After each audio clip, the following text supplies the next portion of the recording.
थेट नागपुरातून ही दृश्य आपण पाहतोय। सरसंघचालक मोहन भागवत हे नागपुरात मतदान केंद्रावर मतदान करण्यासाठी दाखल झालेत।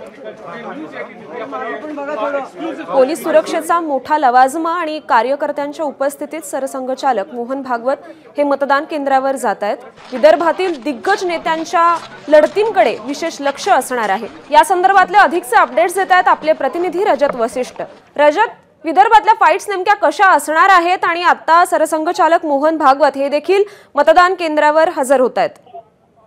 नक्कीच श्रुती, विदर्भामध्ये अगदी कळवी लढत यंदा महाविकास आघाडी आणि महायुतीमध्ये दिसून येत आहे।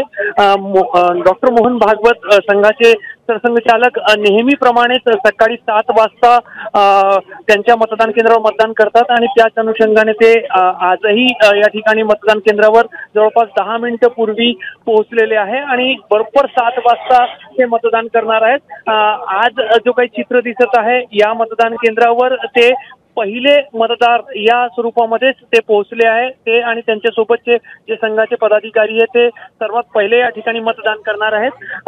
खरं पाहिलं तर लोकसभा निवडणुकीमध्ये जो काही फटका भाजपला विदर्भामध्ये बसलेला होता त्याच्यानंतर संघाने कुठेतरी काही प्रमाणामध्ये जबाबदारी जी आहे ती आपल्या हाती घेतली।